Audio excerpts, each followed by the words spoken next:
Hola chicos, aquí Kendir Vladimir con otro video. Esta vez vamos a ver qué es la derivada, de dónde sale la derivada y cómo podemos demostrar esta fórmula que ven acá abajo. Así que vamos allá. Lo primero que tenemos que definir es qué es una recta tangente. Una recta tangente es la recta que pasa por un punto con una determinada pendiente. Es decir, que si nosotros tenemos una función en una gráfica, una recta tangente sería, tenemos un punto, vamos a llamarlo un punto P, una recta que pasa por ese punto sin cruzar otra parte de la curva, es decir, sin chocar con otra parte de la curva formándose otro punto. Simplemente se tienen que formar un solo punto. Y esta recta, fíjense que tiene una determinada inclinación. También otra recta tangente puede ser en este punto. Fíjense que la recta tangente tiene una determinada inclinación y pasa solo por un punto de la función. Pero ahora, ok, esta es una definición muy general de la recta tangente. Vamos a seguir viendo gráfica para darnos cuenta de algo. Ahora vamos a dibujar otra curva. En este caso, la curva que yo voy a dibujar va a ser esta. Y vamos de nuevo a poner un punto y vamos a hacer la recta tangente. El punto en el cual yo quiero obtener mi recta tangente va a ser en este punto que ven aquí. Ahora dibujamos mi recta tangente.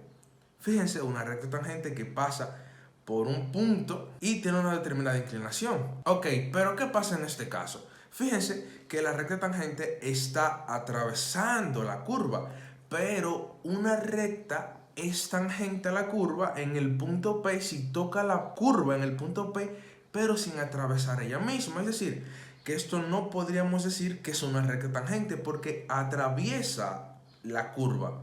Veamos otra gráfica. Ahora fíjense en esta gráfica. Vamos a definir una recta tangente en este punto.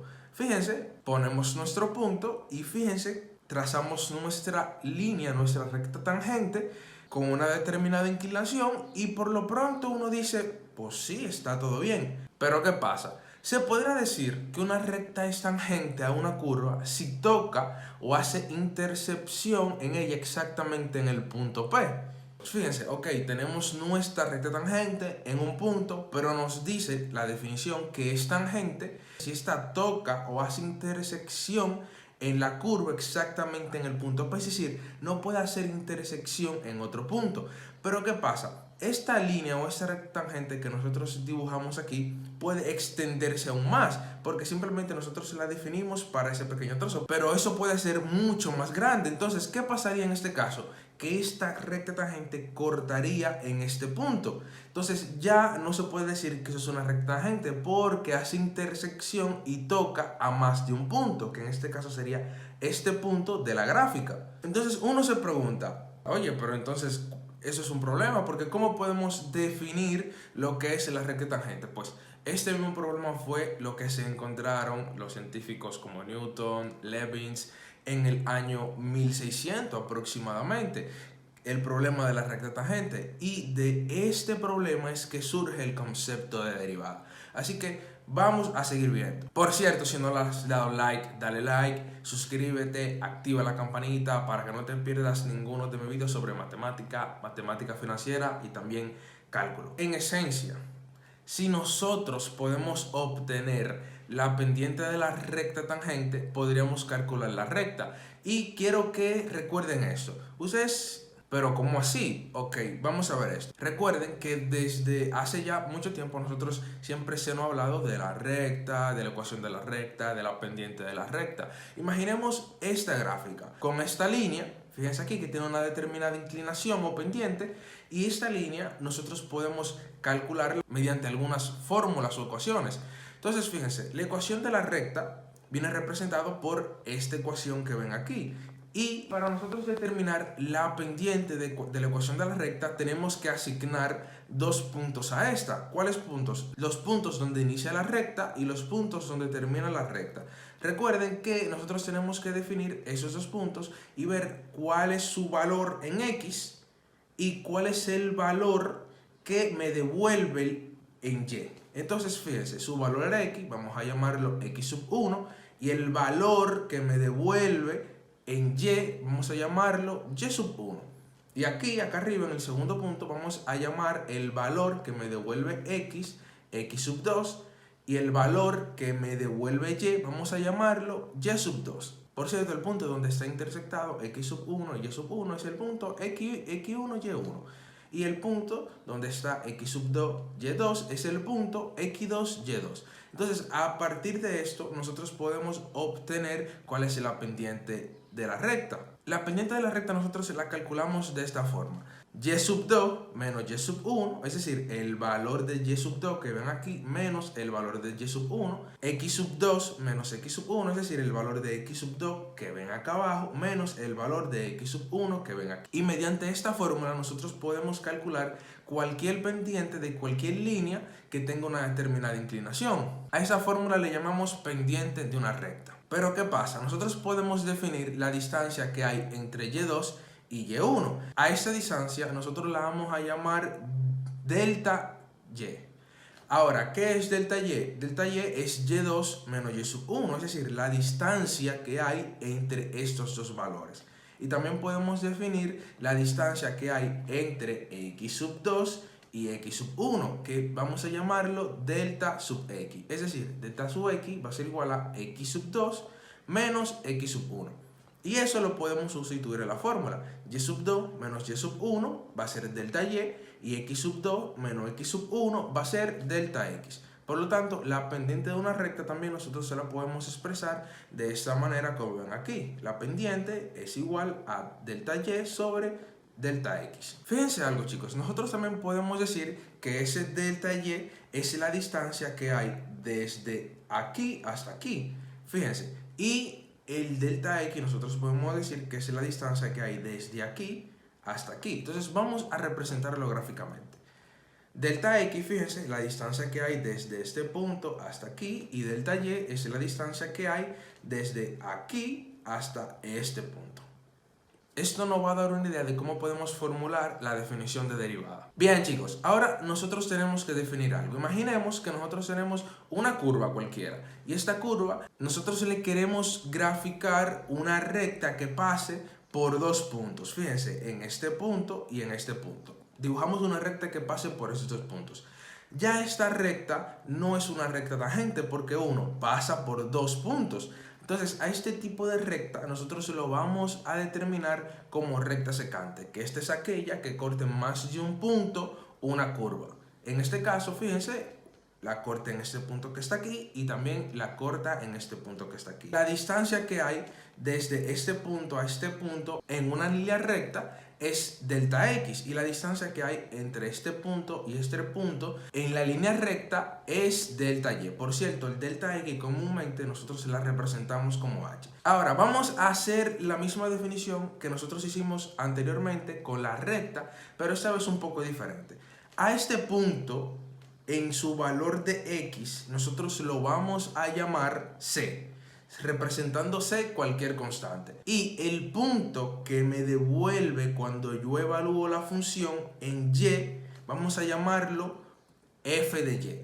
Por cierto, c que anteriormente era x sub 1 y f de c que anteriormente era y sub 1. F de c lo que nos indica es que si nosotros tenemos una función, por ejemplo, x cuadrado, ¿cuánto nos daría esa función a nosotros evaluarla en el punto c? Entonces, por así decirlo, el valor que nos devuelve a nosotros evaluar la función en c es y sub 1 o f de c. Es decir, que al final este punto es c, f de c, en vez de x sub 1, y sub 1. Vamos a hacer lo mismo para el siguiente punto. El valor de x que toma este punto nosotros vamos a llamarlo c más h. ¿Por qué c más h?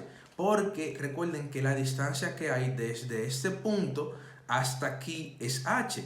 Y la distancia que hay desde que inicia la curva aquí en 0 hasta aquí es c. Por lo tanto, la distancia que hay entre el punto 0 a este punto que está aquí es la distancia que hay en c más la distancia que hay en h. Y el valor que me devuelve en y a ese punto nosotros vamos a llamarlo como f de c más h.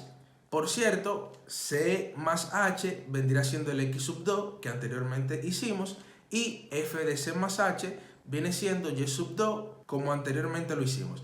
Pero fíjense algo, es lo mismo. Yo quiero evaluar la función en el punto x sub 2, que ahora sería c más h, y que me devuelva y sub 2, que ahora sería la función evaluada en c más h. Este punto de acá arriba nosotros lo vamos a denominar como c más h, f de c más h. Esto que ven aquí nos va a ayudar a poder representar la función como en los libros la representan y como nosotros todos ya la usamos. Ok, ¿y quién sería delta y? Pues delta y vendrá siendo y sub 2, que este que está aquí, que es f de c más h, menos y sub 1, que es f de c. Por lo tanto, delta y es f de c más h menos f de y. Anteriormente era y sub 2 menos y sub 1. Ahora es f de c más h menos f de c. Esto que nosotros acabamos de hacer aquí nos va a ayudar a poder representar la definición de derivada como comúnmente la representan los libros y como ya todo la usamos. Vamos a sustituir delta x y delta y en la ecuación de la pendiente de la recta secante. Para que se entienda mejor esto, vamos a hacer esto. Sabemos que delta x es igual a h y sabemos que delta y es la función evaluada en c más h menos la función evaluada en c. Ahora nosotros vamos a definir la pendiente de la recta secante. Es decir, es lo mismo que la pendiente de la recta que nosotros demostramos anteriormente, pero para la definición que nosotros dimos de la recta secante anteriormente. Es decir, de esta función que ven aquí que corta dos puntos la recta. Por eso es que nosotros determinamos que vamos a buscar la pendiente de la recta secante, porque nosotros seguimos trabajando con esta curva y con una recta secante que corta dos puntos. Por lo tanto, queremos determinar la pendiente de la recta secante. Bien, entonces por eso aquí ponemos pendiente de la recta secante. Y eso es lo mismo, es igual a delta y sobre delta x. Entonces sustituimos estos valores que está aquí. Delta y es f de c más h menos f de c. Y delta x vendrá siendo h. Entonces a esto nosotros lo vamos a denominar como la pendiente de la recta secante. Entonces ya nosotros podemos determinar cuál es la pendiente de la recta secante. Pero ¿cuál es el problema que nosotros planteamos al inicio? El problema es determinar la pendiente de la recta tangente. Entonces, en esencia, a partir de la pendiente de la recta secante, nosotros podemos obtener la pendiente de la recta tangente si aplicamos algunos conceptos de cálculo como el límite. Tenemos nuestra función graficada, nuestra pendiente de la recta secante. Sabemos que la distancia que hay desde este punto hasta aquí es h. Sabemos la distancia desde este punto a este punto es f de c más h menos f de c. Y sabemos ya cuál es la pendiente de esa recta que ven aquí.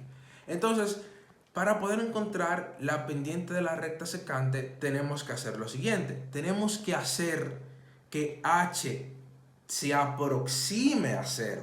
Es decir, que esta distancia que está aquí sea cada vez más pequeña, más pequeña, más pequeña, más pequeña, hasta que nosotros podamos asumir que es prácticamente 0. ¿Y cómo nosotros podemos hacer eso? Pues fíjense, si nosotros vamos acercando este punto hacia el otro punto por medio de la gráfica, es decir, ese punto se vaya acercando, acercando, acercando, acercando hacia el otro punto hasta asumir que h tiende a 0. No, h no es 0, pero asumimos que este tiende a 0 para poder nosotros representarlo como una recta tangente, es decir, que este punto que está aquí y este punto que está aquí sean, por así decirlo, un solo punto. O sea, matemáticamente no son un solo punto, porque h se aproxima a 0. No es que llega a ser 0, no es que se llega a juntar con el otro punto.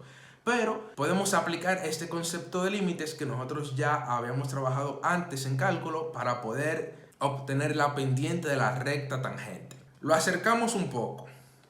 Lo acercamos otro poco. Fíjense cómo h cada vez se está haciendo más pequeña. Lo acercamos otro poco. Por cierto, saben que delta h y delta x es h y f de c más h menos f de c. Así que no tengan problema con eso. Entonces, fíjense cómo nosotros vamos a ir acercando y acercando y acercando cada vez más. Y h o delta x se van aproximando a 0. Cada vez son más pequeñas. Entonces lo seguimos acercando hasta que nosotros podemos asumir que h es tan pequeño que se llega a juntar con el punto que nosotros teníamos aquí y por tanto podemos decir que h es 0. Entonces, ¿qué pasa en este caso? Ya realmente nosotros tenemos una recta secante, pero como le dije antes, con el concepto de límite de que h se aproxima a cero, de que sea tan pequeño, de que estos dos puntos los podamos considerar como un solo, ¿qué tenemos aquí? Una recta tangente. Pero Kendrick, tú antes no dijiste que eso no puede ser una recta tangente porque intersecta entre este punto y lo convierte en una recta secante. Chicos, esto no ha dejado de ser una recta secante. Lo único que hicimos fue aproximar la recta secante a una recta tangente. Ahora, fíjense algo. Ustedes saben que comúnmente a este proceso le llaman razón de cambio. ¿Por qué le llaman razón de cambio? Porque recuerden el proceso que hicimos con h. Hicimos que h se aproximara a cero recorriendo toda la curva hasta llegar al otro punto. Por eso también nosotros lo denominamos como razón de cambio. Y esto tiene muchas aplicaciones en el concepto de velocidad y aceleración que vemos en física. Pero bueno, eso ya es otro tema. Así que, chicos, entonces vamos a ver algo un poco más detallado. Fíjense que esta es la curva que nosotros hemos estado trabajando. Vamos a hacer ahora, por así decirlo, un zoom. Vamos a hacer un zoom. En este círculo que está aquí está el zoom, un poco mal hecho, pero este es el zoom. Entonces, fíjense, como le dije anteriormente, no ha dejado de ser una recta secante. Dos puntos que realmente no son uno, son dos, que a simple vista, como lo ven aquí, nosotros lo vemos como uno, pero aproximadamente haciendo que este puntito que está aquí se aproxime al otro punto y haciendo que el h tienda a cero, podemos asumirlo como si fuera un punto. Podemos definir el concepto de la pendiente de una recta tangente. Si tenemos la pendiente de una recta secante, es eso, y la pendiente de una recta tangente es cuando h tiende a cero, pues la pendiente de la recta tangente va a ser igual al límite, recuerden el límite, cuando h tiende a cero. Cuando hacemos estas aproximaciones así, tenemos que aplicar el concepto de límite de f de c más h menos f de c sobre h. Entonces ya llegamos al concepto de la pendiente de la recta tangente. Ok, Kendrick, la pendiente de la recta tangente, pero ¿y la derivada? Ok, la derivada vendría siendo como una expresión general. Fíjense que la pendiente de la recta tangente, esta ecuación es para el punto C, está adecuada para el punto C. Pero si nosotros queremos hacerlo general, o sea, encontrar la pendiente de la recta tangente para una función en cualquier punto, pues la expresamos de forma general. Antes de eso, quiero decirle cómo nosotros expresamos la derivada. Una función, nosotros la representamos como f de x, puede ser también p de x, p de t, f de t. Bueno, una función que depende de algo, de cualquier variable. Recuerden que las variables son mudas. La derivada de f de x la representamos como f' de x. Esta comilla que va aquí, nosotros le decimos prima. Entonces, la derivada de f de x, nosotros la representamos como f, esa comilla, prima de x. O también nosotros la podemos representar como diferencial a esto. Nosotros le llamamos diferencial de f de x sobre diferencial de x. O también, si nosotros no queremos escribir eso de f de x, porque muchas veces es un poco largo, nosotros podemos decir diferencial de y sobre diferencial de x, sustituyendo f de x por y. Entonces eso es lo que comúnmente nosotros vemos como y es igual a x cuadrado. Entonces nosotros lo que hacemos es sustituir ese término de función por una y, que es mucho más fácil de expresar. Entonces, de una forma general, la derivada nosotros la podemos representar de esa manera. La derivada f' de x es igual al límite cuando h tiende a cero de f de x. En vez de un punto c, nosotros ponemos una expresión, una variable general que puede representar cualquier punto, más h menos f de x. Los libros comúnmente, en vez de usar el h, lo que hacen es usar el delta x, como lo ven aquí. El límite cuando, en vez de aquí h es delta x, el límite cuando delta x tiende a cero de f de x más h menos f de x sobre delta x. Y también así la pueden representar los libros. Chicos, entonces hasta aquí el video de hoy. Si no le han dado like, denle like, suscríbanse para que no se pierdan contenido que subiré próximamente de derivadas, y activen la campanita. También dejen su comentario en la caja de comentarios y nos vemos en la próxima con otro video.